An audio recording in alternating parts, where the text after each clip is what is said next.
You're listening to Supervision with a Vision, where we discuss all things supervision.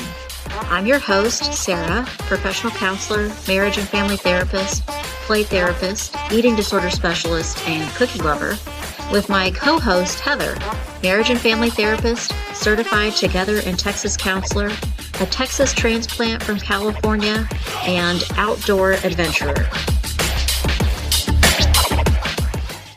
Hi, welcome to Supervision with a Vision. Today, Heather and I are recording our 100th episode. Yay! And we are excited. We mentioned in our last episode that we will be offering a giveaway to our first 3 listeners that like, follow, and give us a comment on this episode specifically. And those top 3 people will receive a copy of, what did we decide?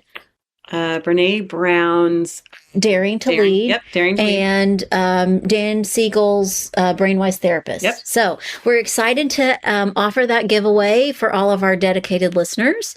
And this week, Heather, we are talking about finding our purpose as counselors and supervisors.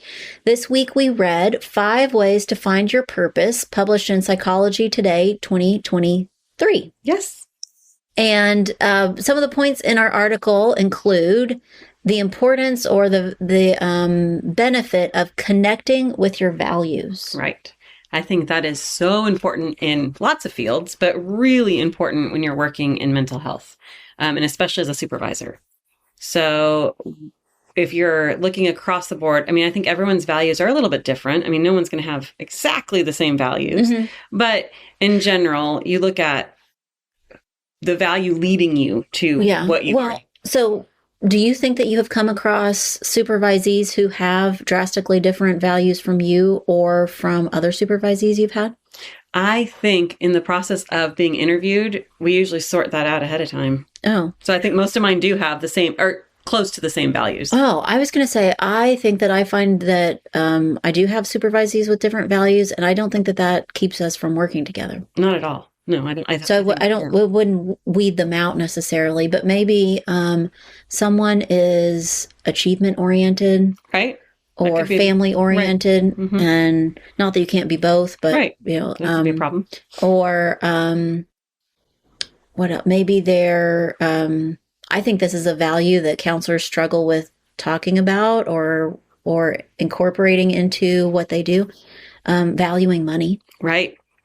Right. And so, I mean, those values could be very different and still not, I don't think, keep you from working with a supervisee. Right. What are ways, you said early on, you're getting into talking about values. How do you do that? What do you have like the question I ask or like the, in a way that you assess for that or? I think when I'm talking to a new supervisee that we haven't really necessarily started a contract, like the very first conversations, I am looking, when I ask questions, I'm asking like, well, what are your goals? Are your goals to cruise through your hours as fast as possible and be licensed? Or are your goals to learn a new specialization? Like where are we focused? And so that quickly will allow me to see if I'm kind of aligned. I'm not always perfectly aligned. I just know that if using actually financial is a great example. If someone's super financially motivated, but they're an associate, they're gonna have a different experience than we are. You know what I'm saying? Like as a supervisor. Sure. So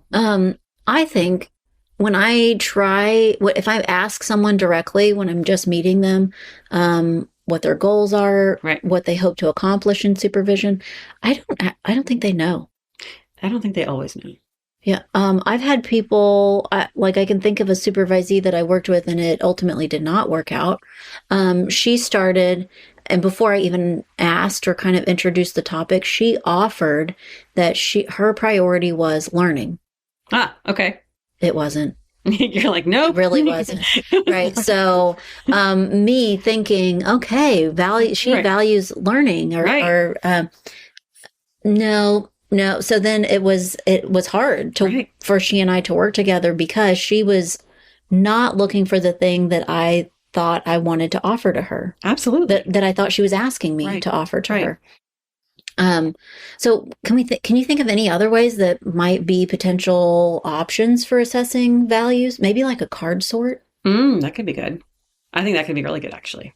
I also think that when you're sitting down with someone for the first time, you're just asking like goal related questions. Everyone gives the canned interview answer, right? Like the good what answer. They're supposed to say. Right. But if you dig a little bit or ask what maybe their experience has been with clients that are non-compliant, or if they've worked, you start giving them not necessarily like a full on, how do you handle this? But asking like, okay, so what are some difficult clients, or what are some things that I think sometimes you start to weed out like where their struggles are or where they do need growth. Well, like, I like that you're saying they give the right answer or the good answer.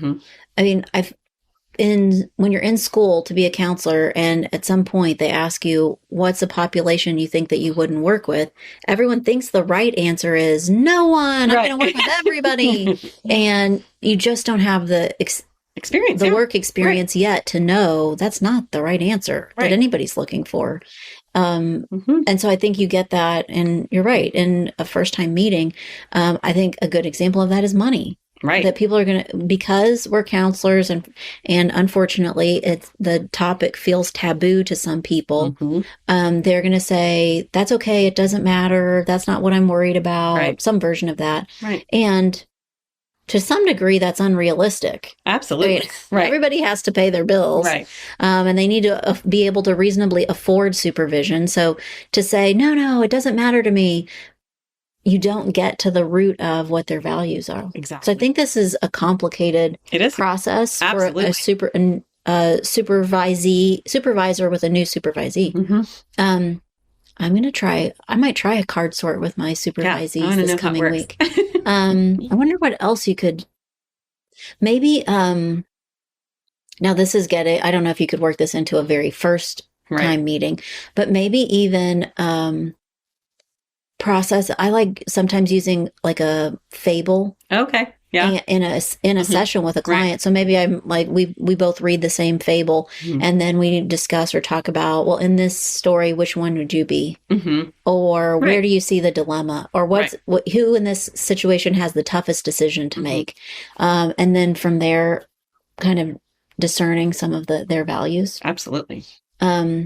Maybe also part of supervision is the supervisee learning what their values are as a counselor. I was going to say, I think maybe some of them, you tipped on it a little bit earlier, like, I don't know that they know. Right. And I think that sometimes they think, okay, well, I value this. I value helping people, or I value, and you like think that's what you're doing when really the value needs to come back to yourself. Like that value is, what are you valuing, not what like, society thinks I'm good because I help people. Like, no, but what do you as a person value? I know for me, one of the big pushes for private practice was being in control of my own schedule and being available to my kids. And that was huge.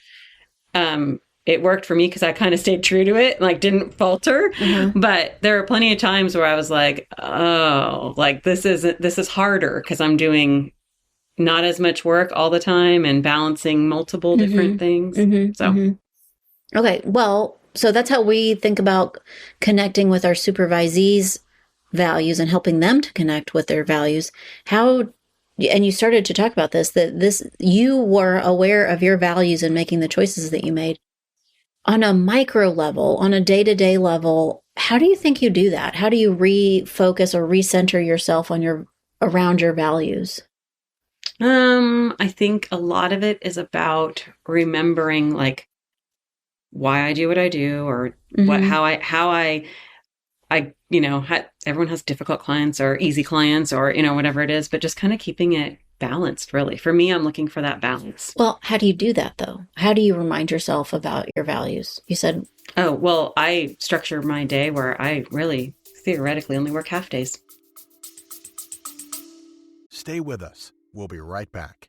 Hey, quick question for you. Are you someone who wants to be fit, healthy, and happy? And what if I told you you could get your dream body by simply just listening to a podcast? I'm Josh. And I'm KG, and we're the hosts of the Fit, Healthy, and Happy podcast. Listen, we get it. Fitness isn't easy. Carbs, no carbs. Just stop, okay? It doesn't have to be that complicated. And that's why we made this podcast. We get straight to the facts so you can become your best you. So the way to check us out is click the link in the show notes or search Fit, Healthy, and Happy podcast on any of the major podcast platforms. We'll see you soon. Well, but what if you feel like you've lost sight of your values? What is it that you do to get yourself back on track? Or probably something. Is there it's not you, but maybe there's a thing that gets you back on track. I think sometimes some writing, some journaling, exploring what other options are. That I do value learning. I am one of those that loves that. And so I think one of the things that keeps you on track is your husband and your kids. Yeah. That if you weren't doing your normal routine, which feels pretty balanced to you, that one of them would pipe up playing. What is going on? What happened to you? Where have you been? Or this, you're being weird, or they would tell you. Yeah, they do. And I think the other part is for instance, I just went on vacation, a very quick little camping trip. And I was loving where we were and it was great. And then I was like, I love being out here. And I always kind of think, I love nature. But I was really enjoying the break that we didn't have good Wi-Fi.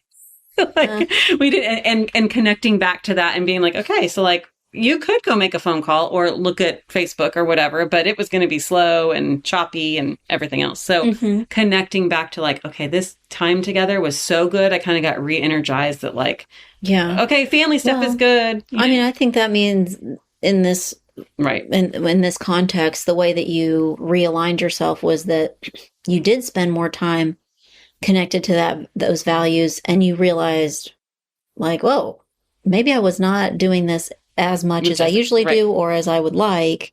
And it would, because you hadn't been doing it, it made it more apparent. Right. Or you felt it more. You felt the benefits of it exactly. more. Exactly.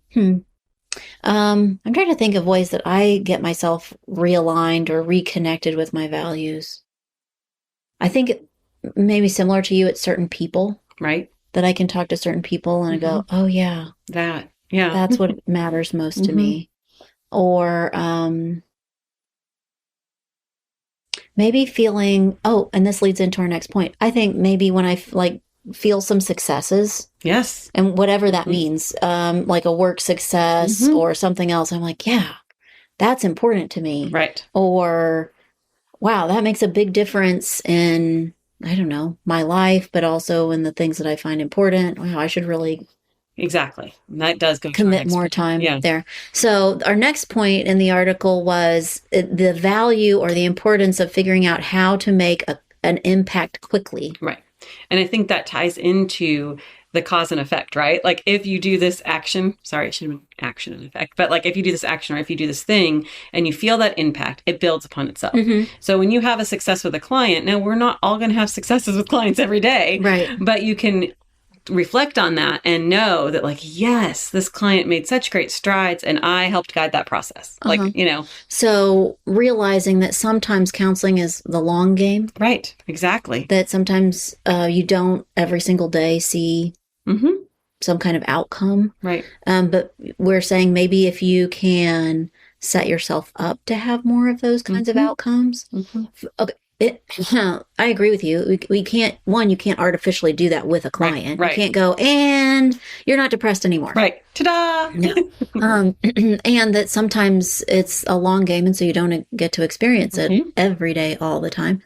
What are ways that we could feel that or create that for ourselves as counselors? And that we might coach new supervisees, because I can appreciate that too. You're a supervisee and you're really excited and you're looking for a ta-da moment. And you're like, is it happening yet? Is it happening yet? Is it happening yet? So how could we, for ourselves, and then also coach our supervisees to create situations that offer a quick impact? I think that I ask my supervisees often if their best moment of the week like clinically speaking, and getting them to like, so what was, and even if they don't necessarily think it was a success, but they're telling a funny story about something happened or whatever, it does bring to like, okay, I can look for a success there. Okay. And then also I call it screams of agony. And so what are the screams of agony? Like what happened this week that like you got stuck on or like made you reevaluate something? So intentionally spending time in a supervision session, making space for celebrations. Right. And they don't have to be huge, the biggest ones, but making sure that on a regular basis you're making room for. And I mean, I've had so many supervisees that at all different levels in school and once they're out of school and maybe even towards working on a certificate, they have so much trouble doing that. Yeah. Finding the small thing. Right. Well, no, to appreciate something in themselves. That what was the best part of that session? And they talk around and around and around and never get to, and I listen. And then when they stop talking, like, you said a lot of constructive criticism. I didn't hear you say anything positive about what you did. Let's try again. Right. Restart. And so I find that when I'm doing that, I have to help them in the beginning.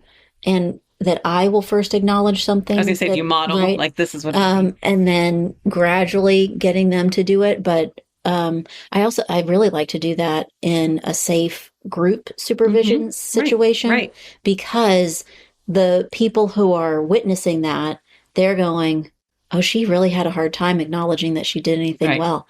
Oh, I see what Sarah's trying to get at. Sarah really wants you to see you did a good job.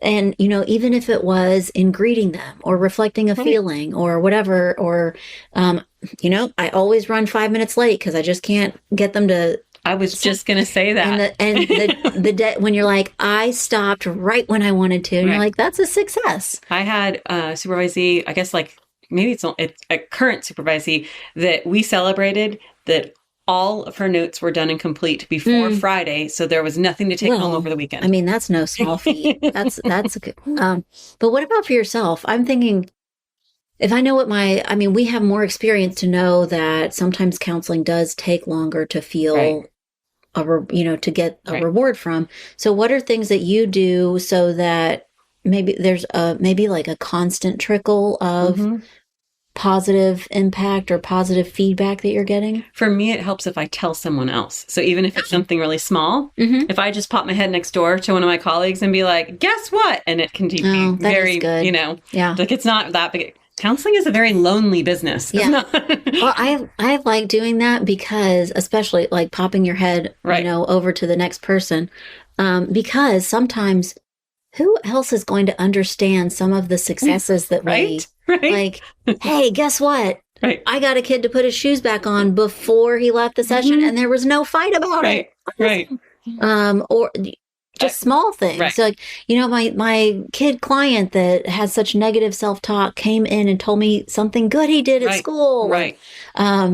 And that other people might not. They'd be like, really understand the value of that or the deeper meaning. And so sharing with a coworker or even if you're in a more, you said, lonely setting, like a private practice with not many peers, then making sure that you have people that you connect with regularly for consultation. Right. Setting yourself up so that it's already part of your routine. I think I do this. I haven't decided if it's a benefit or to my detriment. I do other counseling activities that do feel like there is an ending or a completion or, oh, we did that and that felt good or that was useful. And it could be, I don't know. Oh, recently, still counseling related. I kept seeing something about virtual business cards. Oh, I might have to share this with you after. I was going to say, what is it? Because I have a supervisee that's more than one actually right now that's talking about or thinking about starting a private practice. And they ask questions like, okay, how many pamphlets do I print out? And I went, nope. Nobody wants your pamphlets. And so I was coaching those people into understanding that really the value of printed material isn't that much. I mean, it's not Right. very useful to you anymore. And they said, well, what about business cards? And I went, I have been seeing this digital business card idea thing, and I don't understand it. So I looked into it and figured out how to do it and created one for everyone in my office. Fantastic. And it was a fun little project that didn't actually take very long. And there's a YouTube video. Okay. So I might share it with you Good later. guess. But it was like a fun little thing that I went, Right. did it. This is fun. Done. And yeah. Yeah. So I think I do that for myself. Yeah. I've mentioned it before. I think you already know that I have a box and, it's at home right now. It's not my office. I don't think I'd keep it in my office, but it is full of little thank yous. Oh, yes. Yes. So it's like one of those boxes it's a box, but it looks like a book. Yes. And I can't remember, it says something cutesy on the outside. But little thank you cards, a postcard, a little drawing that somebody made me. Right. I have a rock in one of mine. Yeah. Things like that. So I will occasionally open that up and remind myself of some of the wins if it feels like it's been a while. Right. It's a good idea. Okay. The last point that we pulled from our article this week was the importance of finding meaning in your work. Yeah. I think that was actually a perfect transition because we were just talking about, when you have that success or when you need to be reminded of that success, it does kind of pull you back into like what work we're doing and how it is meaningful. And being in mental health, it could be anything. I mean, it really could be depending on your client, depending on your supervisees. I mean, you could find that meaning just because you did the simplest, like I was able to help a supervisee today, learn a quicker way to write notes. And that truly, like, although it doesn't sound like, oh, that's so meaningful. Well, it was meaningful for them. And it's something that I was able to teach or that I was able to show. Right. So it doesn't. I think that a lot about supervision. I think that's where I find my meaning in supervision is that I'm thinking, here are the number of clients that I can touch in a year. Right. How many more might I impact or positively benefit if all of my supervisees are also doing that? Absolutely. This morning I was talking to a supervisee and talking through using parent consultation. Yeah. And I think in general, it's not well addressed in school, and then people don't get very good training. And so, they're like, what? Now what? What am I doing? So to give her some specifics on what I do and my thought process, and then to practice it a little bit, I think it felt as I was doing it, it felt like she was going, oh, connected the dots. Wow. That's the point. And she actually ended and she said, I am thinking about all the clients that I need to go I have things I now need to work on. And I told her to don't do it all in 1 week. No, start small. Right. And, I don't know if you've ever done that. I shot myself in the foot one time doing that. I thought I'm going to do all my parent consultations, meet with every single parent this week and be so organized and have a routine. Oh, I've done that. And then it's horrible. Yes, it's absolutely horrible. Oh. I've also done the thing when this is more going to types of clients, but I'm going to see all of my married couples on Fridays. Yeah. No, don't do that. So when I think about the value of finding meaning, it makes me think that this and the other points in our article are really pivotal to counselors or helping professions. Right, helping professions. That I think it's possible that someone in a different type of field it isn't as important to them to find meaning in their job, that they might find meaning in other things that they do and be really fulfilled in that. Right. But I think connecting with your values, realizing your impact, and finding meaning in your work, I think those three things, if you're struggling to do that, I think it's a recipe for burnout. Yeah, you will be burned out quickly. It's actually a good thing to look at if you are feeling burned out. Right. Which of those three things do I need to readdress? Right. I think if you stopped, perhaps you listened to our episode and you stopped and evaluated those three things for yourself and went, ugh. Right. I don't feel like, I don't feel like I have any meaning day to day. And I don't remember the last time I felt like I made an impact, and my values, I don't know what my values are connected, that would be a real sign of compassion fatigue or burnout.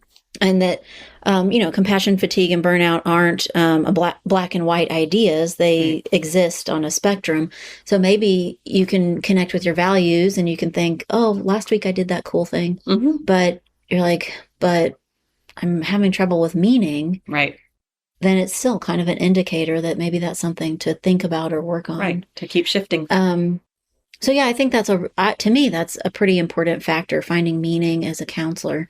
I think the work that we do is just too hard, too personal. Yes. Like we said, you don't get a reward every single day, that there's got to be a bigger meaning, or why would we keep doing it? Right. Exactly. There's not enough Hallmark thank you therapist cards to. There should be. Could that be our new thing? We create a line of thank you cards at Hallmark. That'd be kind of fun. Well, I think all those things are important in finding purpose and in helping our supervisees find purpose. Mm-hmm. And I think it's a nice capstone for our 100th episode. Very. Because I think that's why you and I have Supervision with a Vision. That's true. Is helping other people and ourselves find purpose, connect with our values, feel an impact, be better supervisors. Right. So we are excited that we've reached 100 episodes, and we want to share our excitement with you. So again, Heather, right, we are offering an option or a choice of 2 different books to our first 3 people. Right. Who, what do they need to do? They need to like, comment, and follow.